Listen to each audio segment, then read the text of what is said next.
নমস্কাৰ বন্ধুসকল, মোৰ অন্য এটা ভিডিঅ'লৈ আপোনালোক সকলোকে স্বাগতম জনাইছোঁ। হয় বন্ধুসকল, থাম্বনেইল দেখি নিশ্চয় গম পাইছে আপোনালোকে আৰ্মি বৰুৱাৰ এটা হৃদয়স্পৰ্শী কাম। হয় বন্ধুসকল, আৰ্মি বৰুৱাই যিটো কাম কৰিলে আপোনালোকৰ সকলোৰে মাজত আৰ্মি বৰুৱাৰ প্ৰতি বহুত মৰম জাগি উঠিব।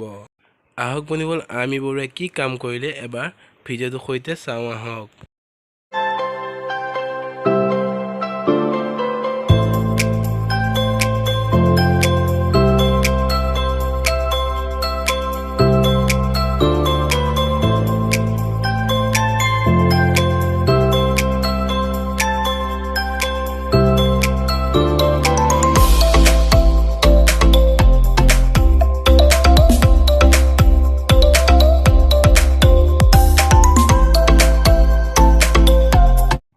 আৰু আৰ্মি বৰুৱাৰ ছ'চিয়েল মিডিয়াত লিখা কথাষাৰে আমাৰ মনলৈ আৰু ভাল মনৰ ভাৱ জাগি উঠিব।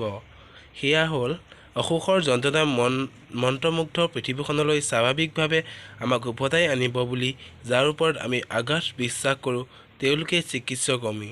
আমাৰ উশাহ কৰি ৰখাৰ বাবে অবিৰত চেষ্টাত মগ্ন থকা প্ৰতিজন চিকিৎসক আমি দুচকুৰে দেখা একোজন ভগৱান। প্ৰত্যাহ্বানেৰে ভৰা এই অসমখিনি নিজৰ পৰিয়ালৰ আত্মীয় স্বজন একশৰীয়াকৈ থৈ অতি নিষ্ঠাৰে তেখেতসকলে পালন কৰি থকা দায়িত্ব তথা সেৱাৰ বলতেই আমি আজি বুকুত হাত থৈ ক'ব পাৰিছোঁ, ভাল দিনবোৰ আকৌ আহিব।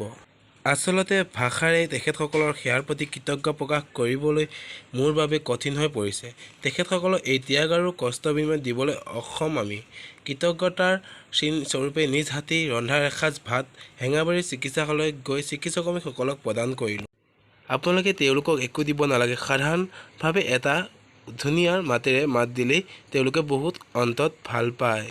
হয় বন্ধুসকল, আপোনালোকে আৰ্মি বৰুৱাৰ মন্তব্যখিনি শুনিলে, যদিহে শুনিছে আপোনালোকে চিকিৎসক আৰু চিকিৎসালয়ত থকা সকলো কৰ্মীকে ভাল ব্যৱহাৰ কৰিবলৈ চেষ্টা কৰক আৰু ভাল মাতেৰে এষাৰ মাত দিলেই চিকিৎসকসকলে বহুত সন্মতি পায়।